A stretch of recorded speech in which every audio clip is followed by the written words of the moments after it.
Hello and welcome to the Guarda YouTube podcast series, powered and in partnership with openbusinesscouncil.org, citiesabc.com, and fashionabc.org. And of course, part of the group Studium that I created. So it's always a pleasure to come to a new interview, and especially with fascinating personalities that we always welcome to our series. And one of the things that I've been trying to push on this series is the fact that we are in the verge of a very advanced change in society, especially with the areas of digital transformation and technologies, and the verge of the fourth industrial revolution for AR, which is one of the things that we talk in this series particular. And one of the things that I always try to do is how can we actually create narrative? How we actually can create solutions that actually can improve the way we look at society, the way we actually can behave ourselves as any kind of job or sector that we are based. And of course, the biggest version, I would say the biggest shift that we are facing right now, it turns with technology and business, which this podcast is about, and especially the areas of extended immersive solutions, artificial intelligence, and metaverse at large. And the concept of metaverse is very big. And of course, it integrates augmented reality, virtual realities, and mixed reality, and a lot of different things that are coming with that. So today, I'm particularly excited to talk with someone that is one of the leading personalities in this area worldwide, and as well as been talking about this and writing about it, but as well leading the way in terms of education, in terms of industry, and in terms as well of industry network. So I welcome to our series Nicola, which is the name, the artistic name is Nick Rosa. And Nicola is a serial entrepreneur, an author, a creative technologist, a designer, and a digital transformation specialist that has been working in a lot of areas, both from speaking and managing different areas of business and strategies, but as well reflecting and teaching and as well creating network around that. He's as well a podcast host, and especially his major role, probably international, is the Metaverse Strategy Lead for Europe at Accenture, one of the biggest leading houses of technology and business worldwide, and bringing as well his experience and with multiple decades in the fields of media and entertainment and business and technology. And what is interesting with Nick is this kind of a multiple hats, which I share, and I love that he actually can talk about advanced things, but at the same time take it to business and teach them, and as well involving in industry events like the Academy of International Extended Reality, AIXR,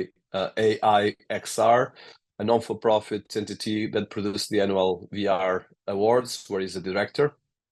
And his academic background is quite impressive, includes a Bachelor in Science from the Scientific High School Galileo Galilei Potenza.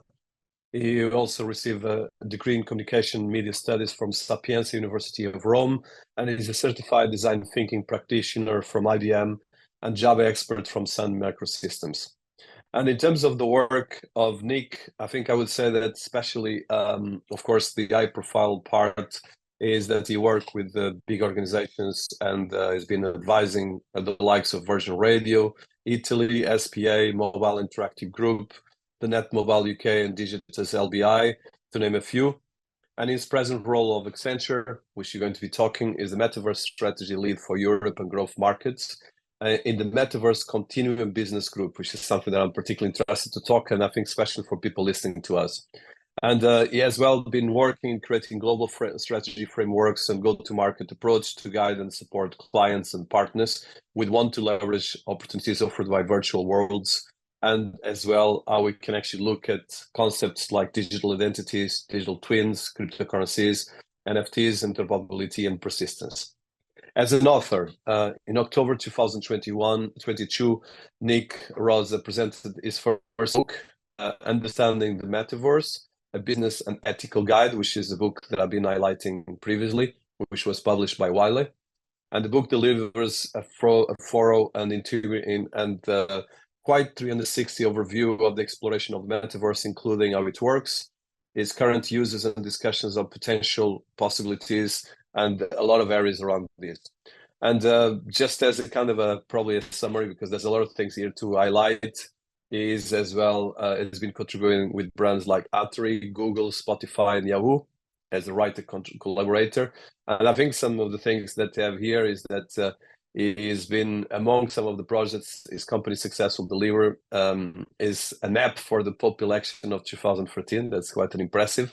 And the North Face, a tracking gap, a parking go, and a repark SRL. So this is his work as an entrepreneur and as a podcaster. He's been working with a lot of personalities, such as the DJ at Hollywood Ritmotech, and one of the biggest clubs in Italy, and the Radio 101 Network Italy, and co-hosting the Saturday evening radio show Musical Control with DJ Ringo, now Version Radio Italy art director. So a lot of other things, but welcome to our series, Nick, an impressive CV. Thank you so much, Dennis. It's a pleasure being here, and it's incredible the amount of digging that your bio team has been able to do, even finding my previous stint as a DJ at radios and clubs. But it's great to be here. Thank you so much for having me. It's a pleasure.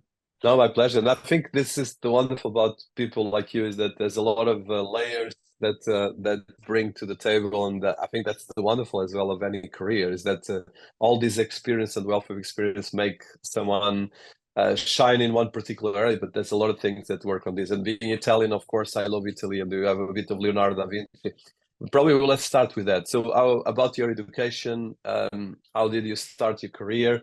How did you end up actually right now in one of the biggest audit companies in the world, but as well a company that has a lot of different areas? Sure. So just after my university in Rome, during my university years, I always had a big passion for music and for video games. I started playing video games when I was a child, basically. I was probably 6 or 7, and I started playing music and play keyboards around the same time.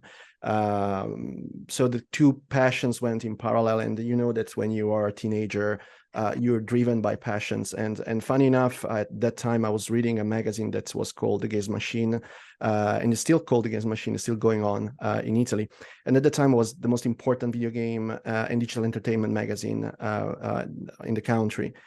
And I was reading regularly that magazine, and I wanted to know some information about a new album that was going to come out from what was at that time my favorite band, that were Depeche Mode.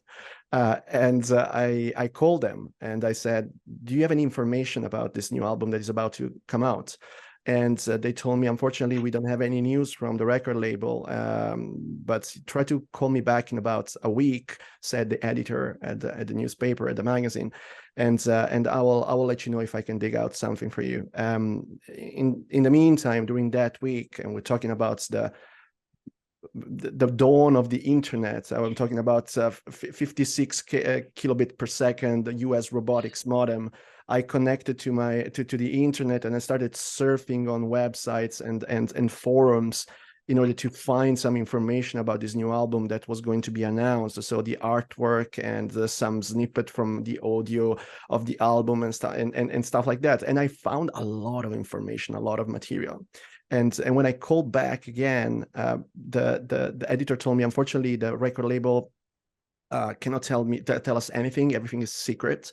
And I said, well, I have found a lot of material, and I believe that is legit, because it seems like, you know, having the right voice and having the right sound, and you know, the artwork looks like in the artwork of the art director that was Anton Corbin at that time. So I think that we can build something together. If you want, I can package everything into a zip file and send it to you. And the editor said, we are very late. We are about to go to the press. But if you're able to package something and send it to me in a couple of days maximum, I will put it on the magazine. As you can imagine, I was over the moon. I was overexcited.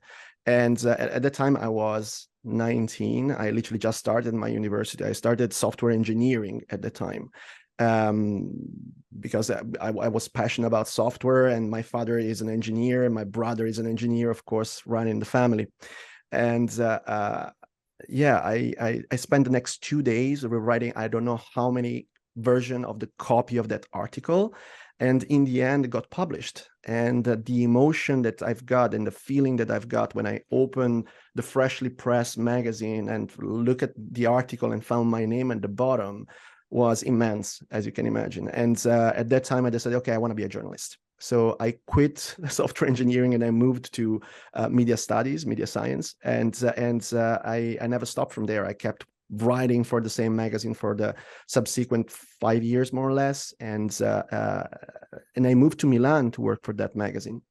But when I arrived, I realized that there's a lot of glory, not much money, into being a journalist. So I found myself doing night shifts to help keep up some search engines in Italy. At the time it was the era of the multiple search engine. There wasn't just Google. There were a lot of search engines all around the world. And I remember at the time I was working for Virgilio. That was a very famous search engine in Italy. During the night, I was keeping the servers up, and during the day, I was writing as a journalist and just trying to find time to sleep in between. And an opportunity arose from a company that at the time was very famous in the video game market, in the video game industry, called Infogram. At the time, they were producing a very famous video game called Alone in the Dark, but they were also importing very famous games from the US, like Unreal Tournament and Unreal 2, and the games from Japan, from Sega, like Sonic and Phantasy Star Online. And they needed a specialized communication manager for the specialized press. So I was going on the other side of the barricade. From being a journalist, was supposed to be like doing PR for video games for the journalist, and has been a very interesting move for me to move from my career as a journalist to become specialized in media and communication. And I spent a couple of very happy years there, traveling the world, seeing a lot of places. At the time was the era of the press tours. So if we were doing, like, for example, a video game about jet skis, we were going to Saint-Tropez 5 days with some of the journalists to go on jet skis and try the game. If we were doing a video game about the 24-hour of Le Mans, we were going to Le Grand Sambuc, where they do the test for the Team Oreca, like the Dodge Viper of the Team Oreca test, and drive those cars. It was really fun. There was a lot of work, of course, but there was also a lot of travel and a lot of fun. And then something happened.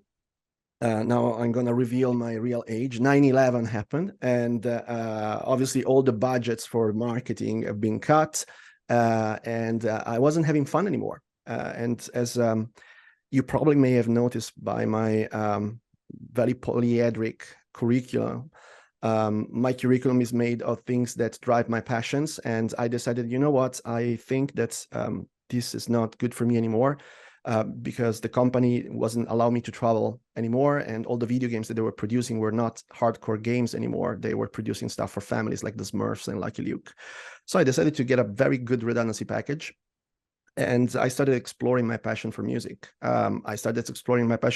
First DJing full-time, almost accidentally, at the most important club in Italy at the time was the Hollywood Club in Milan. I met DJ Ringo. That was one of the people that I interviewed across all the years that I spent at the Gaze Machine as a journalist. We clicked very well on some specific aspects of the music, our direction and taste and stuff like this. So I started from 1 night per week to 6 nights out of 7. The only day that I wasn't DJ was Monday. And I did this happily for 2 years, 2.5 years. Then I realized it wasn't great for your health and your social life. At the same time, I was performing around, Italy and Europe as a DJ, and I was having also my radio show on Radio 101 on Saturday nights at 10:30. It was called Music Control, along with Ringo. We were having this 2 in a box just for people that were in the car going to party and to club on the Saturday night. It was fun for a couple of years.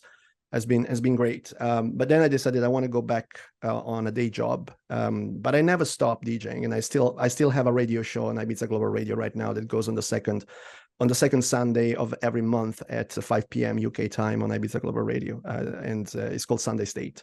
You can find it on SoundCloud as well. So I never stopped DJing, but I moved back to a day job, and I started first consulting for Google for an experimental a project that was called Quality Rating, that was mixing together the quality and the structure of an HTML page from a digital point of view and the actual content that was coming out from natural search. And this was basically needed in order to ingest data lake into machine learning algorithm to optimize the kind of results. And I was one of the leaders of the project for Italy. Then I moved to Yahoo, where I was leading all their entertainment channels. So video games, TV, casual games, movies, and so on, and even horoscope. From an editorial standpoint, I was the product owner for those properties. And then Ringo called me again. He was starting Virgin Radio in Italy. He said that he needed somebody to take care of all the digital properties over there. And I said, absolutely, yes. At the time, the social networks were a novelty. So I had to create a social network ad hoc for the radio station. So it was basically the dawn of Facebook. We're talking about 2007. And it was super successful. And then in 2009, I received a call from Spotify, and they were basically a little bit more than a startup in the UK. I moved to Spotify, it was fun. And then the credit crunch happened, and I found myself reinventing my career into mobile. It was one of the other passions because mobile was growing at the time. The iPhone was just launched a couple of years before. The iPad was about to be launched in the UK. We're talking about 2010. And I worked for 3 agencies. One was Mobile Interactive Group, the second one was Net Mobile, and the third one was Lost Boys International. That are parts of Velti, the first one. The second one is part of Docomo. The third one is part of Publicis. In those 3 agencies, I deployed more than 60 mobile applications, very famous one like My Vodafone, My O2, the Playboy app, the revamp of the official Playboy app. In between, I opened a couple of agencies, and I've been doing some side of the work, mobile app launch, and the one for North Face and the Pop Election app are 2 very successful apps that we launched in between all of those experience for digital agencies. And then IBM called me, and that was amazing because I always loved the legacy of the brand IBM. They needed somebody to lead the Apple IBM Alliance for Europe and in the media entertainment and all the mobile transformation team for Europe. And there I learned all the principles of user-centric design and design thinking. I became a trainer and a practitioner, and there I started also cutting my teeth with augmented reality and virtual reality technologies. And when I saw the convergence of digital entertainment and game engines that are used in VR and AR, and the strategy behind it, I saw my career and my passion converging together, and I said, okay, I want to do this full time. And Accenture approached me, and they needed somebody to lead the team in the UK for their extended reality team at the time, which is a fancy word for what was before blockchain and before crypto, the metaverse. And now I quickly moved from leading the UK team, the UK team, to the European team, and now I'm leading the team in Europe for strategy in the Metaverse Continuum Business Group at Accenture, and it's been 5 years now, and I am very happy in the way that we are conducting the business and how things are going. Wow, fantastic, fantastic CV, but as well, it's amazing because you pass all the inception of the internet, the digital transformation, until right now, always on the wave. You're always riding the waves and coming right now to the most exciting topic of development. So let me ask you a couple of questions on there. So one thing is the cultural background, because of course Italy is the conversion of a lot of creativity, and it's of course one of the G7 economies, but as well as it's a quite traditional culture. So you actually pick all these different things, and you made a fantastic bridge. So the first question is about culture. The second is, how was this culture convergence with when you start working with all these international brands, and as well coming to the UK afterwards? Because I like this, especially for people listening to us. I know that right now we have in the UK is a complete disaster, the Brexit, and I'm not a huge fan, but it just shows the diversity. Yeah, well, some people should be right now probably putting their house, and I don't want to make it about Brexit, but I just understanding the complexity. I'm Portuguese, a bit French from my family background, and I know how difficult it is for someone like you to succeed on this global stage. and it's really impressive as well. Congratulations on Thank that. you. So if you could give us a bit of that, because I think for young people listening to us, wherever they are in the world, I Yeah. think the sky is the limit if you're smart, and I think your career is as well fantastic on that. Yeah, I mean, I believe that the true differentiator and what made the difference in my career is my curiosity and the fact that I didn't left any stone unturned, in the sense that I always grabbed any kind of opportunity that I had to go at networking events, at connecting the dots between people. Also, being nice is very important. People will remember if you're a nice person, and will help you back when you need it. Also, passion is probably, from my point of view, the biggest differentiator for any person's career. If you think about it, right now, YouTube is the largest universal repository of knowledge in the world. 50% of all the searches that I've done every day on YouTube are how-to and instructional videos. So if you want to learn about calculus, if you want to learn about astrophysics, if you want to learn about digital transformation, design thinking, metaverse, anything, you can just go on YouTube and watch a video. You can buy books from everywhere. So knowledge now is very accessible. So everybody can learn something and do something as a job. The problem is, what's the difference between somebody that does a job because learned perfectly the procedures and the processes, and somebody that knows the processes so inside out and is so passionate about it that can play around the rules and create something completely new? Being creative, being a creative technologist as I am, it's passion. So you need to be passionate about what you're talking about. You need to really, truly, deeply understand the topic that you're talking about. You need to understand also the processes that are involved into creating a digital transformation strategy, and then create something that is specific, an output that really creates value for your clients and for the company you're working for. At that point, your talent and your passion will be truly recognized by employees, companies, and people around you. And I believe that's probably what propelled my career through the years, because I've always been doing things that I was passionate about. And when at Atari, they told me, at that time Infogram, then changed the name in Atari. When Atari, they told me, we are not going to produce any more hardcore games. It's going to be Smurfs and Lucky Luke. I said, okay, I'm out. I don't like this. And I went into music. And then I realized that, it's great, it's fun, but I cannot do this full time. It's not for me. So I changed and I switched, and I went to do something else that I was passionate about. So, which was working for digital and then working for content. So a little bit of my previous passion that was related to journalism, and then music again, connecting digital and music, then Spotify that was broadcasting and music, then digital transformation with mobile, that was a new thing. And obviously immersive technologies is a normal evolution of all of the passions that I cultivated across the years that are now converging together into this beautiful thing that is the metaverse, that includes immersive technologies, includes blockchain technologies, includes artificial intelligence, includes in some part also quantum computing. So it's a truly transformational infrastructure that has some components that are really essential for any digital transformation process, and is exciting to work in this kind of field right now.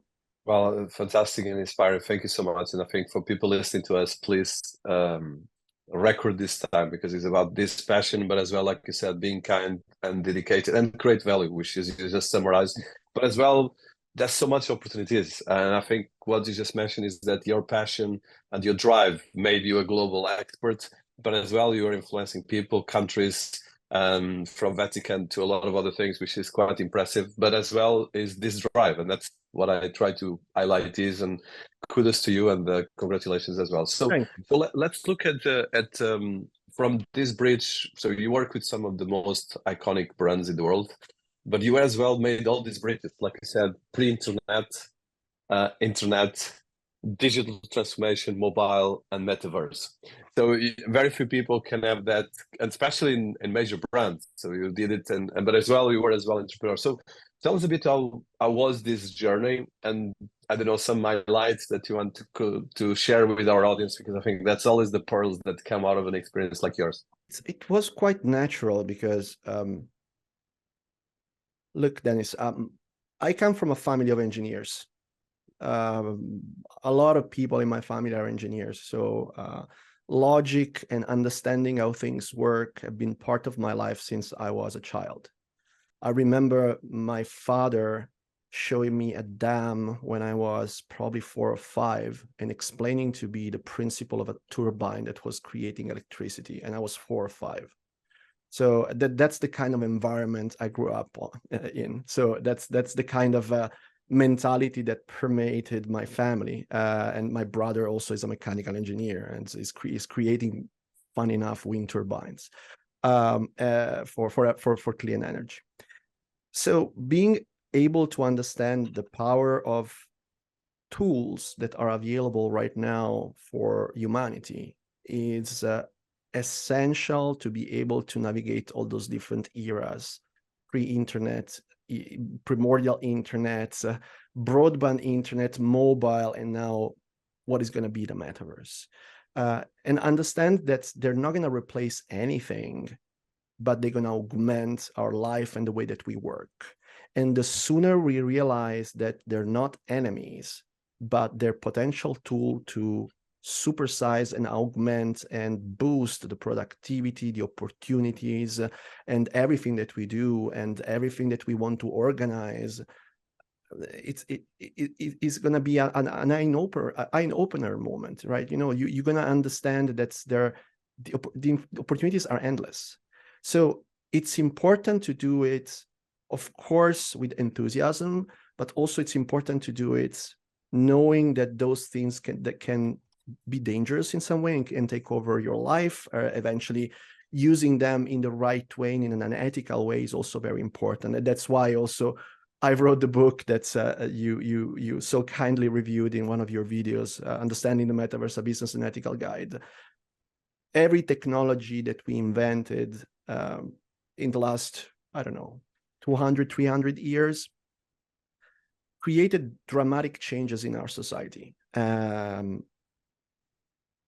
or in a good way, but also in a bad way. Think about fossil fuels. They enabled a worldwide economy, allowing people to travel around the world. They created a network of fuel that is also eating up and powering our homes, but at the same time are creating pollution and climate change and so on.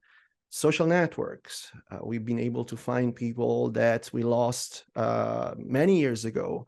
We've been able to use this platform eventually during times of war or during times of revolt in order to organize together people to fight regimes and dictators. But at the same time, those same platforms have been weaponized by countries and have been used in order to manipulate the masses. Think about what happened with Brexit, or think about what happened with the election in 2016 in the United States. So it's important to understand that there are pros and cons with every technology that is injected into society.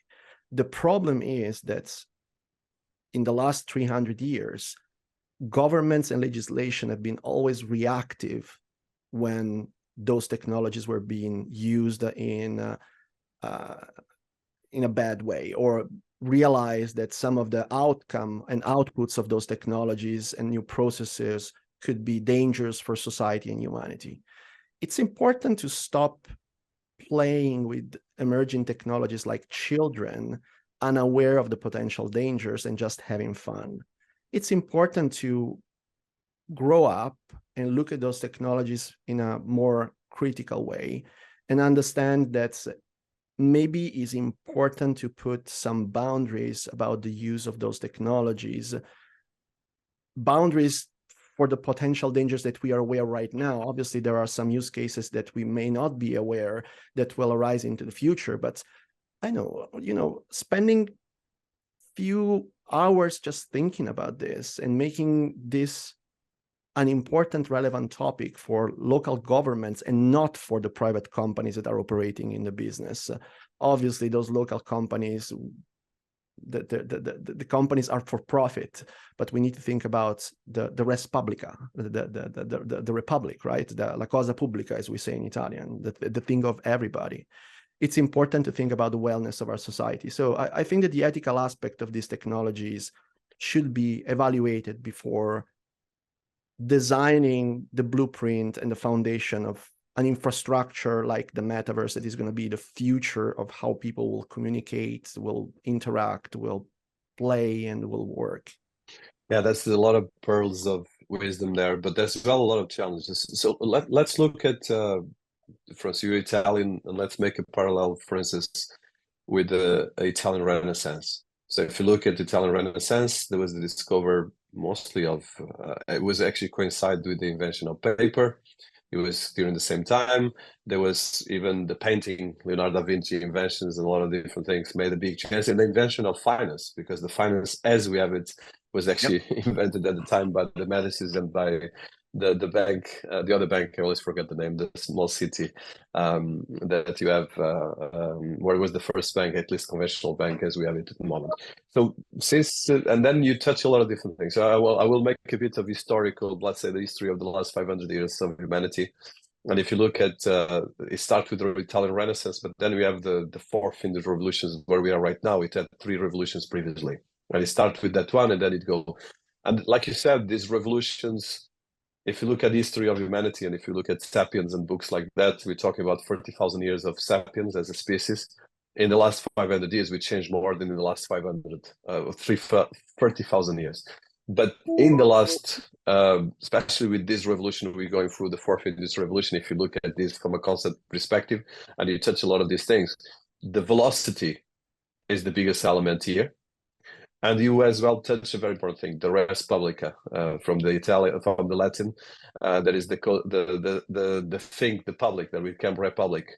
So at the moment, we have a big challenge in society that is a bit cyberpunk.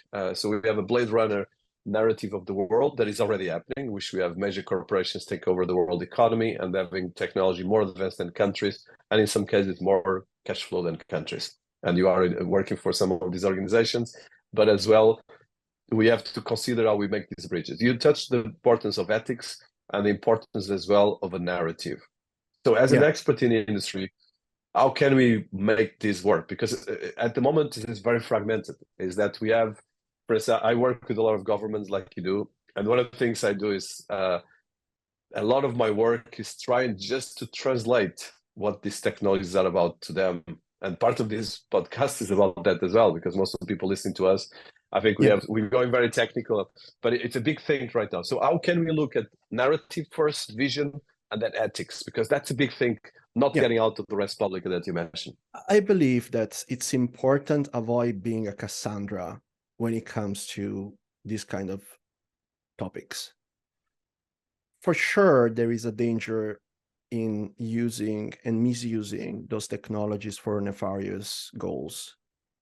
But there's also an incredible opportunity that could completely revolutionize the economy and also lift the boats for everybody. And at the end of the day, if medium is the message, it's also deeply changed the perception of reality itself that we have right now. And it's sort of like becoming gods in a certain point. We're talking about AI, we're talking about realities, we're talking about flipping the fingers and create new worlds and being able to give life to agents that can do a conversation with us. All those things are fascinating and they are the future of humanity. Of course, that's where we are aiming to. It's been since the dawn of man that we've been aiming to achieve those goals, and now they're almost there. We can almost touch them, and it's great. But at the same time, we need to understand, and we need to everyone that is interested about this topic and everyone that is working in this kind of environment should be aware that those technologies are so powerful, godlike technology, that needs to be managed by a society that is able to create some boundaries around the usage of those godlike technologies. Let's not forget, I am a destroyer of worlds that Oppenheimer said when they detonated the first atomic bomb, right? It's true. An atomic bomb can destroy the world. So it's important to understand that this kind of technology can really transform the concept of reality. Let's think about ways to create a governance about the usage of those technologies. I'm talking about immersive, I'm talking about AI, I'm talking about blockchain, I'm talking about quantum computing, that will not create chaos in the society as we know it, and raise awareness to local governments and even higher institutions like the United Nations or the European Union about the potential disruptive the potential disruptions that can arise from this, the misuse of these technologies.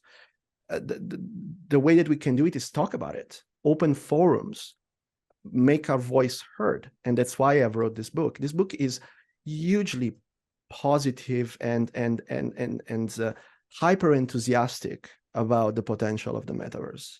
I am extremely passionate about what I do, and I'm extremely passionate about the metaverse. I truly believe that can lift the boats for everybody, level the playing field for everybody, give opportunities to people that are born everywhere in the world, and give an opportunity to everybody independently by their postcode of birth.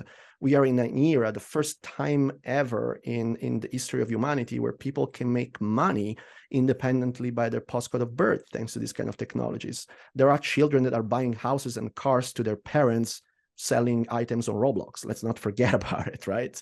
So, and I'm not saying that children should do that. I'm not instigating this kind of child labor, but it's happening, right? So we need to understand that there are opportunities that are at the horizon. Do we want to leverage those opportunities, or we just want to be blind and live as we live, and then open our eyes when it's going to be too late and the consequences will be here?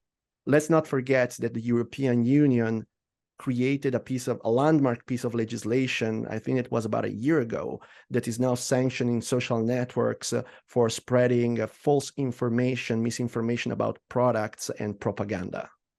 And now it's legislation, it's in the European Union, but it took Cambridge Analytica to have this kind of legislation to be done. Maybe this should have done before. So let's try to be a little bit more preemptive than reactive when it comes to this kind of technologies. And let's start having forums and discuss about it. And let's talk about it also with local politicians and governments that should be protecting our people. I'm completely subscribed. And it's a big task, because the challenge right now, like you said, it comes first of all about talking about it, but as well educating about it. And the velocity is probably the biggest challenge, because at the moment we are already in a change. I always say that we have human-to-human interaction, human-to-machine, and now we have all of these and machine-to-machine. Yeah. So let's put and I think your book, and I want to go to Metaverse, but before we go to Metaverse, on the context of society and the challenge, because you touched that, very interesting, and I think it's a big critical element for our society. So how can we, so from your experience working in one of the major organizations in the world, how do you see, like, pragmatical stuff? I know that you have a huge capacity to work, and you work with a lot of governments and big. What would be some guidelines for people listening to us? Because in the end of the day, the biggest challenge is putting everything in the same basket and becoming cynic. So I will pass that to you. Well, for example, at Accenture, we created a pillar inside our practice that is called Sustainable Metaverse. So everything that we do and we design for our clients is by design sustainable, inclusive, and diverse. So we check the carbon footprint of all the providers that we're using to do metaverse deployments to our clients. We check accessibility standards in order to avoid any sort of digital divide for accessibility. We ensure that the inclusiveness of the platform is conforming to the standards that are used across all the higher institutions. So it's important to start creating blueprints for everything that you're designing, and to do checklists for everything that is designed right now in the metaverse. Let's not forget that the metaverse is an infrastructure, right? The metaverse is not just websites. It's not just Roblox, the central. That's the top layer. It's like defining the internet by internet websites. The internet is much deeper than that. Is a huge infrastructure that has a lot of layers of networking, transaction, ID, deep down to the bare silicon and metal of the server blades that maintain everything that is above that. Every single point of this infrastructure that in 10 years, 15 years, we think will be the metaverse, it's a moonshot. It's like when we said we want to go to the moon, we want to build a metaverse. And in 10, 15 years, it's going to be done. And every layer of this infrastructure that needs to be built and innovated, this evolution of the internet, needs a huge amount of work and innovation from startups, companies, institutions that do the governance, consortia that create the standards, and so on. And right now we have these opportunities to do it right. So let's start focus groups, let's do analysis, let's do research about the positives and the negatives that can be connected to this technology. Let's create standards, as we have right now. For example, at Accenture, we have an ethical committee, and we have a group inside our Metaverse team that is creating standards and regulations for everything that we do and deploy to our clients. And let's start building things in an ethical way and in a sustainable way. So this is one of the things that is possible right now. And as I said, right now the metaverse is like a moonshot. And if you think about it, when Kennedy said in 10 years we want to go to the moon, within this decade we want to go to the moon, and not because it's easy, but because it's hard.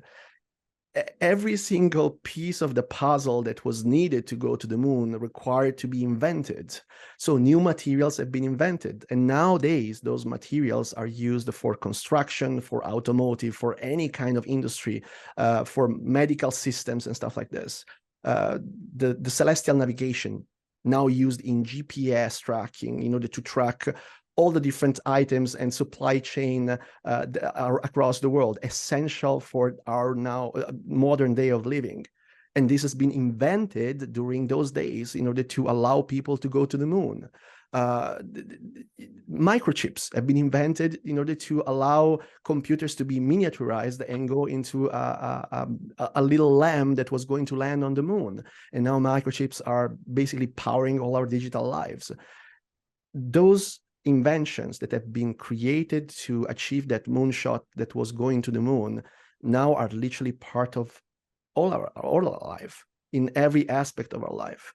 And now that we're building the metaverse, those companies that are now creating the technologies and the IP and all the patents to enable this infrastructure to work in 10, 15 years from now will have a huge competitive advantage compared to other companies that are not operating right now in those sectors when this is going to explode, because those technologies that they're building right now, and we're seeing immediately what happened when ChatGPT has been left in the wild, one of the highest growing website in the history of internet, right? So you can see that those technologies are highly disruptive, and investors, entrepreneurs, and people that have been skeptical about the future of the metaverse should rethink about their investment strategy, because the companies that right now are not looking into 3D worlds and AI and quantum and blockchain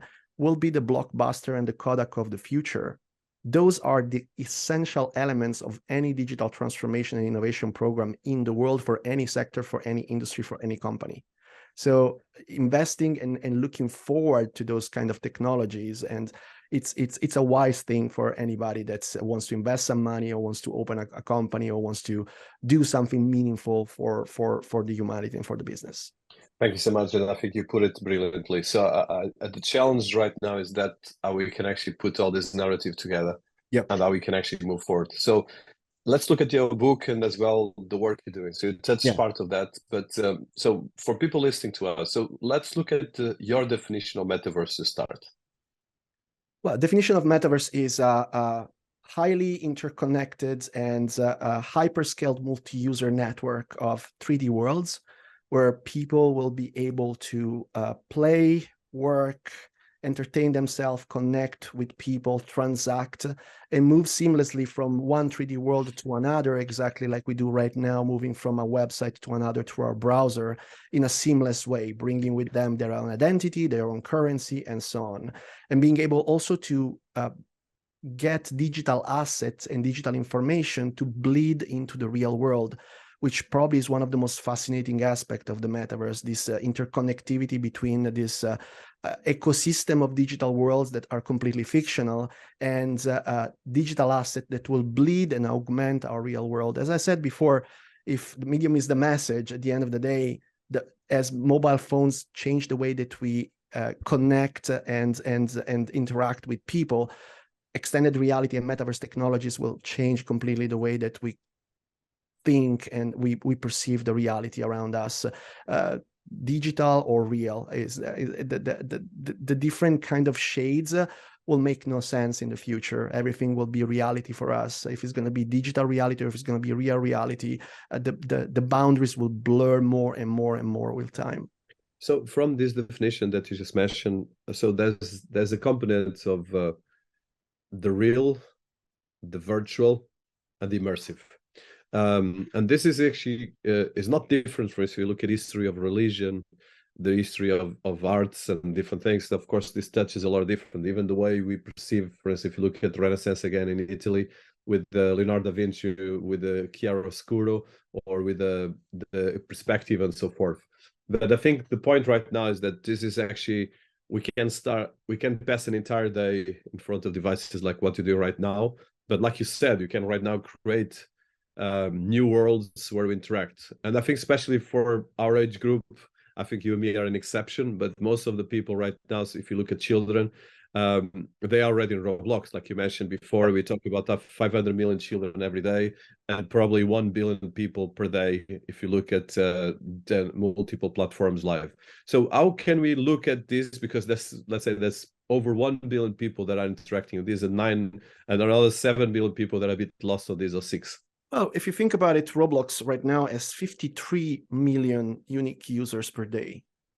Just to put it into perspective, and this is an example that I like to do because it's close to my heart, because I lived in Milan for 9 years. One of the largest shopping districts in Europe, which is Via Vittorio Emanuele in Milan, has something like 23 million visitors per year. So it's an incredible opportunity for brands, companies, but even people that would like to create their own business, the creator economy, as I was saying, to get a lot of exposure and to a lot of people, a lot of eyeballs. So I think that some of the use cases that we're exploring right now, as I'm also talking about in my book, are what we call digital primitives. So it's a sort of imitation of what previous use case were done on previous technologies and previous medium. Digital assets that are tokenized, or digital clothing, and so on. The real transformational power of these kind of technologies like 3D worlds, blockchain, AI, and quantum will arise probably in about 3 to 5 years, when we will truly have real standards, we'll truly have real interconnectivity between the worlds, and so we'll have a global economy of the metaverse. Right now, let's not forget that buying a car in the metaverse in one of those platforms is like buying a car in London and be able to drive it only in London.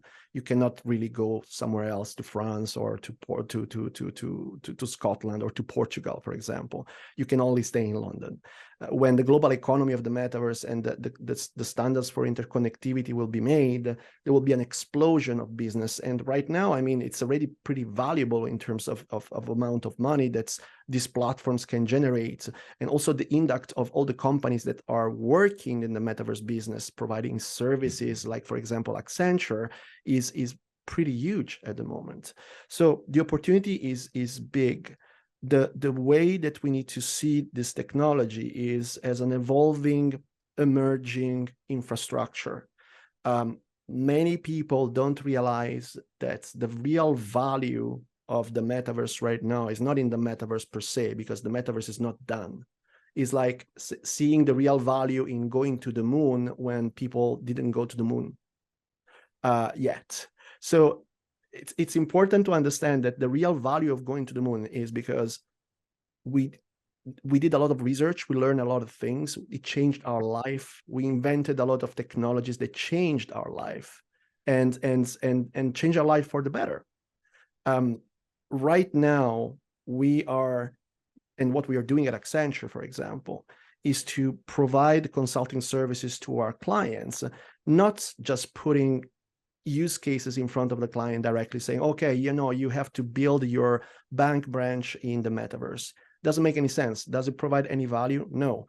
But maybe tokenize some of your asset or create a new stream of business completely using this kind of technologies. Think about automotive companies that right now are not capitalizing from second, third, and fourth hand market. Imagine if you connect the key to open a car to an NFT or to a token, and then when you sell the car to the final user, you sell the token, you don't sell the car. Then the car, of course, is connected and getting reached with data and information about the usage of the car. And then when the user sells that token to the next buyer secondhand, they transact the token, not the car itself. And along with the car, you get all the data about the usage of the car so that the person that purchases the car can make an informed decision, but also all the paperwork that is related to the car and eventually the insurance of the car and so on to make the transaction seamless. And at this point, basically what you do is to transact a token from one person to the other, and the automotive company can get a percentage of that sale because it's providing the service of tracking all the data and so on. So they can capitalize to a market that right now is completely untapped. And this is an opportunity. And imagine this for an item that is depreciated with time. Imagine what will be possible with an item that is appreciating with time, like, for example, real estate. And we know how painful and difficult it is to transact a house from one owner to the other. Imagine if it would be so easy and seamless as transact an NFT. These are all really highly transformational use cases that can provide true transformational value to our clients. It's not just about Roblox. It's about a new kind of economy that can be unlocked through these kind of technologies. No, completely. And I think there's a lot of things that we need to consider. I don't know if you still have time for one or two more questions, because I have quite a lot of things. I have time for one more question. Okay, so let's go on this. So in terms of the narrative, and I think I'm particularly interested on this, especially narrative that happens between. So you touch multiple different areas, so from different capacities in terms of technology and innovation. But the biggest elephant in the room right now is how we, in one end, explain the velocity of the changes that this is going to operate to business, to governments, and to the peers around the world of us.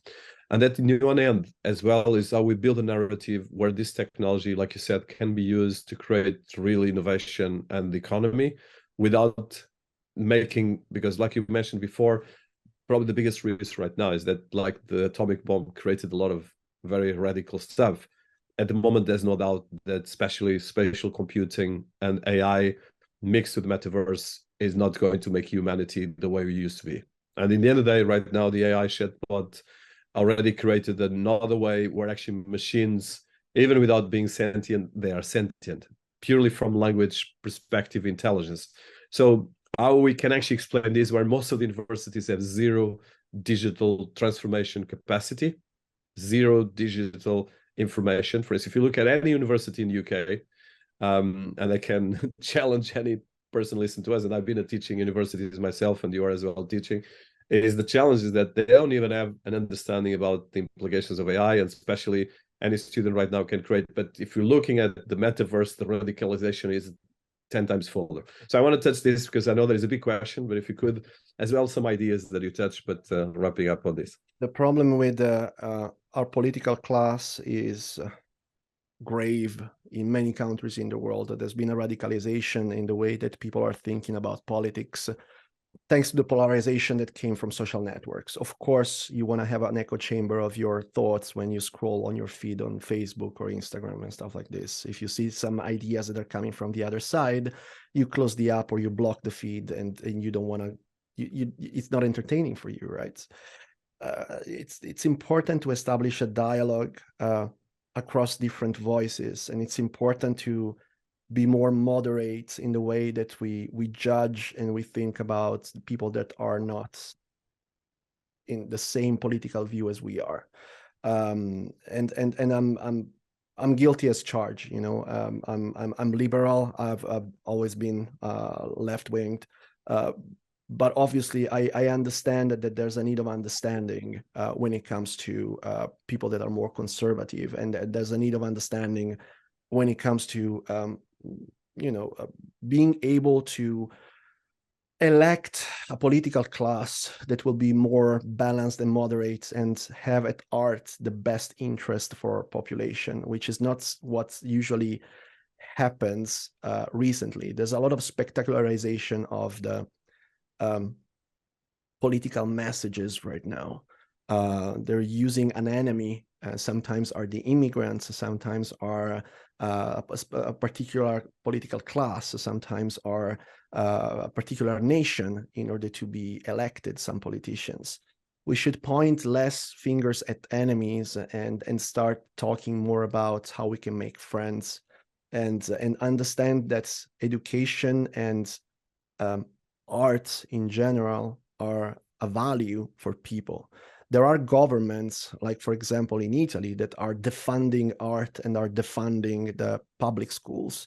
And I believe that this is a tragedy because education should be absolutely front and center in any government in the world in order to educate and create awareness about how to elect the right people to govern our countries, right? So I think that is a very long and large conversation that I don't think that a podcast about innovation is the right forum to talk about this kind of topics, but it's important to start being more moderate and embrace a little bit more of a tolerance towards different voices from every part, from our side, the other side, and so on, and start being a little bit more understanding that we're talking about human beings. We're not talking about machines. We are not talking about enemies. People that are on the other side of the barricade are human beings like you. So create this more empathetic link between people. Probably it's going to be key in order to solve some of the problems that we're facing right now. And I hope that technologies like, for example, metaverse technologies will be able to make us closer to each other, to avoid us to look at screens all day and eventually interact with people more in a natural way as we are face to face in the real life. And I think that probably this is my biggest hope for the metaverse at the moment. Well, thank you so much. I know that is that's a lot of more questions I have here, but I appreciate your time, and definitely probably I'll push for a round two. Thank you so much, Thank you Nick. very much, Dennis. It's been a pleasure.